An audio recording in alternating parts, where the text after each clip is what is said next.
Ini Prabowo. Prabowo begitu kan. Ini sebetulnya yang membuat yang marah sekali adalah keluarganya. Oh, Iya. Keluarganya Prabowo Subianto. Kenapa Ya. ya? Karena kan menyinggung banyak hal di situ yang bisa dicek sama sudah dibongkar kan sama Iya. netizen begitu. Karena gini, dengan alasan dipanggil sebagai Menhan, kenapa ke rumah pribadi di Solo? Ini cukup aneh. Kenapa bukan di Istana Negara saja di Jakarta? Kalau memang dipanggil kapasitasnya sebagai Menhan. But meriah warga Solo. Nggak pernah hilang. Matur nuwun. Matur nuwun. Ya, terima kasih. Indonesia, Pak. Terima kasih. Allahu Akbar. Allahu Akbar.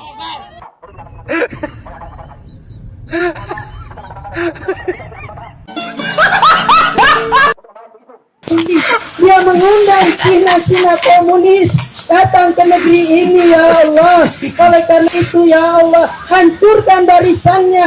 Jangan tinggalkan seorang pun dari barisannya. Jadi, para pro kodok aka relawan Raja Kodok sedang bekerja keras mempersiapkan kampanye terencana dengan tujuan membuat ilusi keberhasilan Raja Kodok. Dengan dana yang tak terbatas, harapannya bisa meningkatkan citra positif di akhir masa jabatan. Daripada berakhirnya masa pemerintahan Jokowi.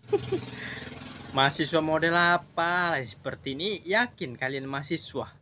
Kok dia tutup kuping? Apa?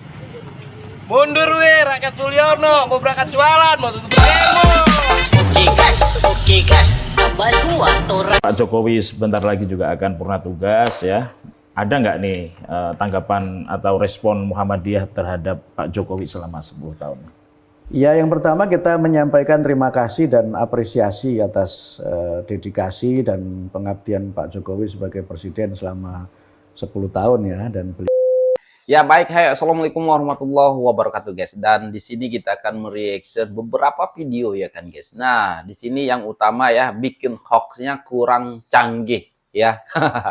Jadi bocor halu ya kan, Kompas Tempo ya kan, bocor halus ya kan, bocor halus ya, bukan bocor halu ya. Tapi lebih pantas kita ya namakan bocor halu aja ya kan, karena di sini ya dia menyatakan kalau hubungan Pak Prabowo dengan Jokowi itu sudah renggang, ataupun keluarga Pak Prabowo sudah sudah nggak suka sama Pak Jokowi. Tapi realitanya ya kan, baru-baru saja ya kan, Pak Prabowo datang ke rumah Pak Jokowi yang ada di Solo ya kan. Nah jadi begitu Pak Prabowo datang ke rumahnya Pak Jokowi di Solo ya, maka mereka pun ada aja ya kan komentar-komentarnya. Oke, langsung saja kita simak video ini. Yang itu setelah mengakui, nah di pihaknya Hambalang ini Prabowo begitu kan. Ini bocor sebetulnya halu. yang marah sekali adalah keluarganya. Iya. Keluarganya Prabowo Subianto. Kenapa ya? Karena kan menyinggung banyak hal di situ yang bisa dicek sama sudah dibongkar kan sama netizen begitu. Nah, dan banyak yang nggak proper juga ya. Iya. Situ ya, orientasi seksual segala dipersoalkan gitu ya. Iya, nggak substansial, nggak pantas gitu. Iya. Nah, setelah itu ya dampaknya sekarang nih, hubungannya semakin berjarak begitu, seperti seperti gelas ini dengan gelas itu. Waduh, berjarak. Apa? Ada retak. Benar-benar pantas kita namakan ya mereka ini bocor halu ya kan, karena katanya semakin ya udah semakin renggang lah ya hubungan Pak Jokowi dengan Pak Prabowo. Realitanya ya kan parah lah ya kan.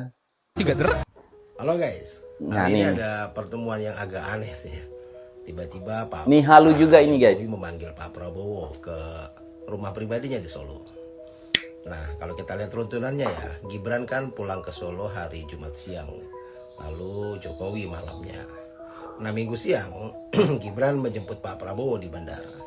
Nah Lalu ya mereka terus berdua kenapa? ke rumah Pak Jokowi, ke rumah pribadi Pak Jokowi.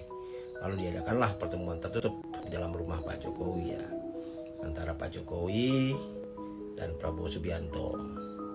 Nah, lalu apakah ada Gibran juga? Nggak tahu lah ya. Ada emang, kenapa? Tapi yang info yang beredar adalah DPC, DPD Gerindra ini dilarang ikut karena Prabowo Subianto dipanggil sebagai Menhan. Ini cukup mencurigakan. Alah, itu berita yang beredar kalian buat sendiri ya kan. Kalian yang buat berita, kalian yang goreng ya, kita udah tahu lah cara kalian ya kan. Mengkhawatirkan sih sebenarnya ya. Karena gini, dengan alasan dipanggil sebagai Menhan, kenapa ke rumah pribadi di Solo?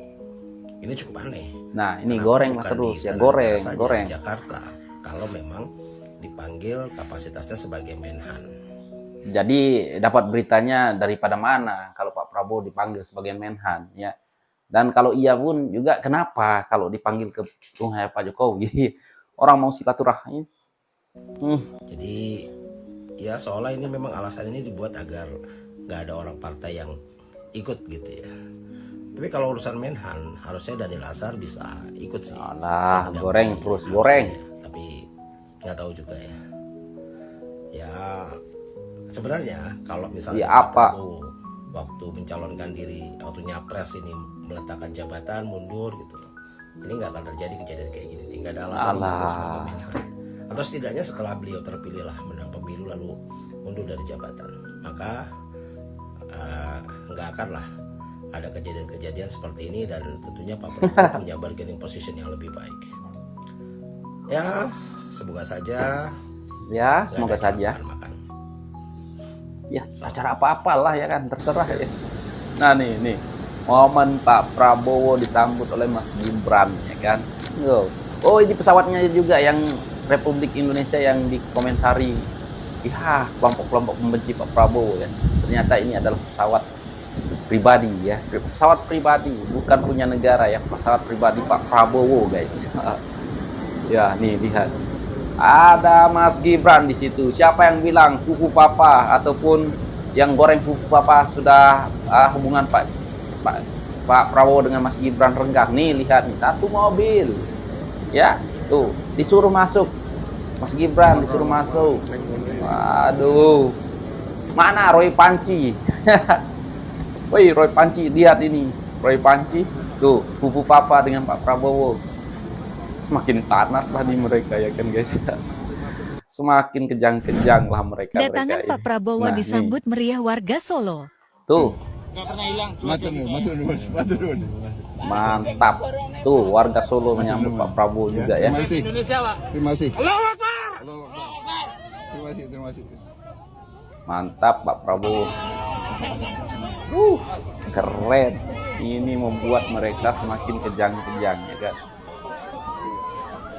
Mau ke rumah Pak Jokowi ya kan, bertemu sama Pak Jokowi. Wah, keren, mantap.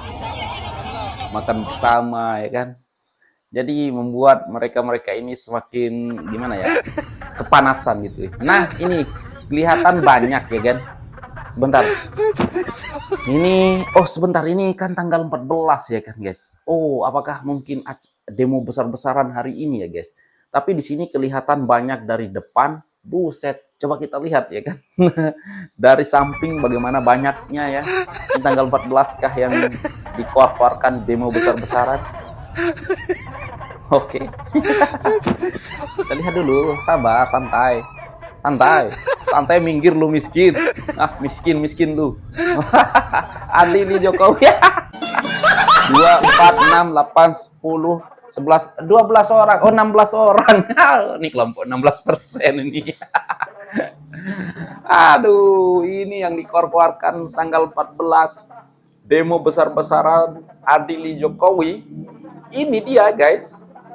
Ya, itu yang kita bilang. Kita ini sebenarnya pendukung Pak Jokowi itu mantau dulu, ya kan? Mantau sebesar apakah mereka gitu.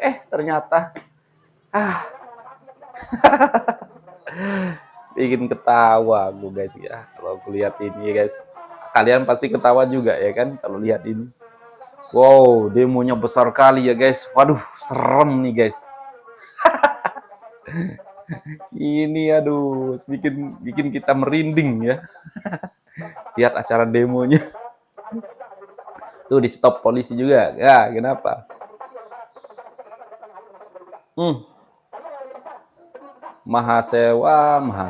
Aduh, nggak ada kerjaan lain. Ya Allah, hancurkanlah Jokowi ya Allah. Hinakan dia ya Allah.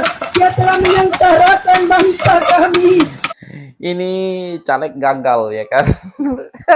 Bangsa kami dijajah oleh bangsa. Yang kemarin ngancam habisi Jokowi. Aduh, parah nih kalau Pak Jokowi mau ini sudah lama ya masuk kerangkeng. Tapi masih baik ya Pak Jokowi, sabar ya kan. Dia mengundang Cina-Cina komunis datang ke negeri ini ya Allah. Oleh karena itu ya Allah, hancurkan barisannya, jangan tinggalkan seorang pun dari barisannya, agar kami semuanya bisa merdeka dengan sebenar-benarnya. Si Raja Kodok Sebenarnya dia lagi doain apa dirinya sendiri ya, dan baris-barisannya sendiri. Ya hancurlah mereka ya kan. Nah ini lagi nih orang ini ya kan. Waduh, ini parah sih sebenarnya ya kan. Ngatain Pak Jokowi Jokodok ya kan. Waduh, ini parah lah. Aku benci sekali lihatnya ya guys. sedang mempersiapkan kampanye citra positif ketika turun tahta. Jadi, para pro kodok aka relawan Raja Kodok sedang bekerja keras mempersiapkan kampanye. Kamu kayak buka kodok ya kan. Membuat ilusi keberhasilan Raja Kodok. Dengan dana yang tak terbatas, harapannya bisa meningkatkan citra positif di akhir masa jabatan. Siapa yang Gini bilang strateginya. sebenarnya? Pertama, membuat fake survei, di mana yang disurvei hanya rakyat-rakyat yang pernah. Aku yakin berita ini mereka yang buat. Dan mereka lah yang goreng. Kayak si Rizik kemarin ya kan. Berbicara ataupun di ceramahnya gitu ya kan. Kalau Pak Jokowi akan didatangi berapa puluh ribu pasukan berani mati. Dia yang buat sendiri berita itu ya kan. Dia yang goreng sendiri lagi. Mendapatkan bantuan sosial. Jadi hasil surveinya bisa ditebak 80%, 90%. Bullshit. Kedua, manipulasi media dan berita.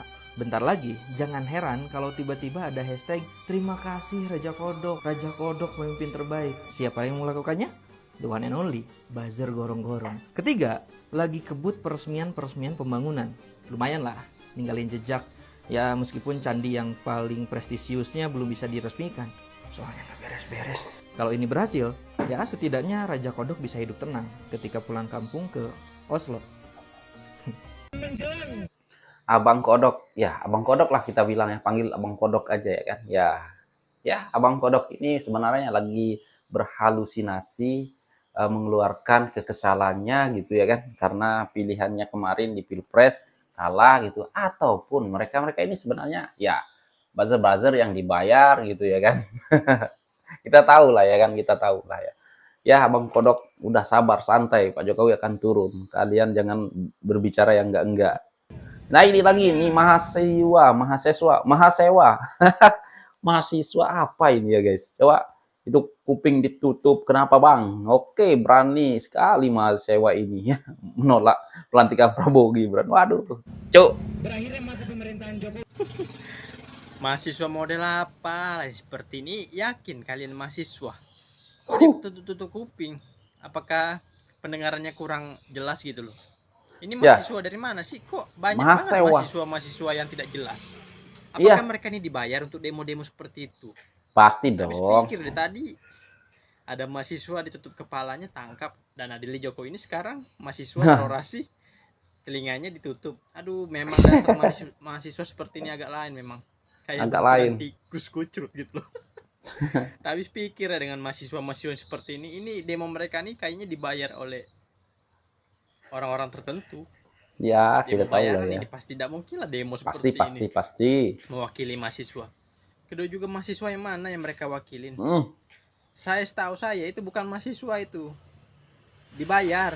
Pengangguran. Dia sebagai mahasiswa. Ini demo kayak gini-gini nih membuang-buang waktu kita gitu loh nontonnya seperti ini nih. Tapi lucu sih. Tingkah lakunya tuh maaf kata kayak orang tidak jelas. Emang. Abang ini. Kok bisa tangannya selai tutup kuping tuh ngapain gitu loh? Kayak manusia-manusia tak jelas. Nggak jelas emang bang. Ngapain dia demo-demo seperti itu? Tapi pikir deh. Nggak habis pikir memang. Kok kebanyakan orang agak lain demo-demo seperti ini gitu loh. Tapi pikir deh. Ini mahasiswa apa sih? Mahasiswa jenis apa yang seperti ini? Saya tidak paham gitu loh. Mahasiswa kali bukan mahasiswa. Mahasiswa. Nah. Mundur rakyat Mulyono mau berangkat jualan mau tutup demo. Mantap bang, rakyat Mulyono lagi mau jualan, mundur Hai, mantap nih. Nah ini lagi kaos ini lagi tren gitu ya kan, rakyat Mulyono. Nah jadi ya karena Mas Kaisang gitu ya kan, rakyat Mulyono yang bikin baju ini ya jadi tren, ataupun bikin orang ya gimana ya, memesan kaos ini sampai habis gitu. Oke guys, tambah 2 orang. Pak Jokowi sebentar lagi juga akan purna tugas ya.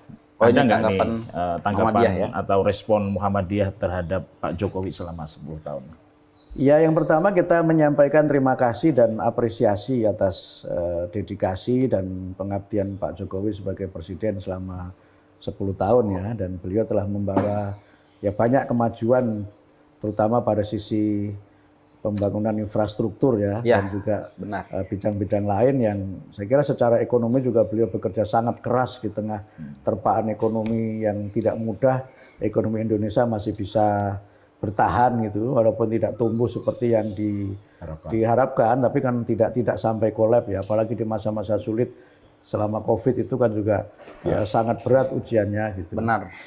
Dan karena itu maka ya, nah kalau ini saya pinjam fikihnya NU sebenarnya.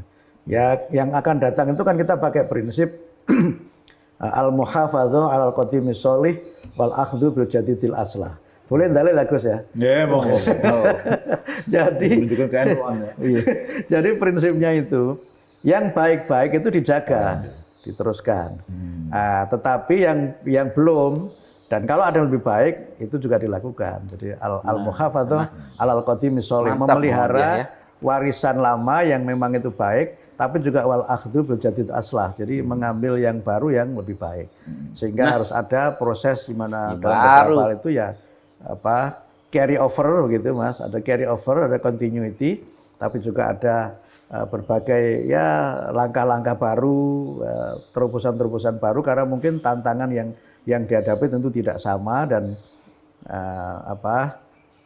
lingkungan sosiopolitik baik nasional, global maupun internasional juga tidak selalu sama, sehingga mesti memang harus ada aspek-aspek dinamis dan aspek kreatif bagaimana Indonesia ini tetap sustain, tetap bisa bertahan. Kira-kira begitu.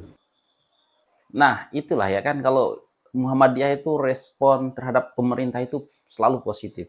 Ya, pantesan aja lah ya kan, kalau kita lihat ceramah-ceramah dari Ustadz Hadi Hidayat ya kan, ya nggak pernah serang pemerintah, nggak pernah nyenggol-nyenggol pemerintah ataupun memburuk-burukkan pemerintah, itu baru keren ya kan. Nah, jadi respon daripada Muhammadiyah ini bagus terhadap, positif lah ya kan, terhadap pemerintah yang sudah ada. Nah, baru begitu ya kan, bukan kayak si tuh yang sudah dibubarkan gitu ya kan. Wow, ngasah golok lah, ngasah, aduh parah lah ya kan. Aduh, yang yang ngaku-ngaku dirinya Habib itu ya kan. Aduh guys, nah jadi begitu lah guys.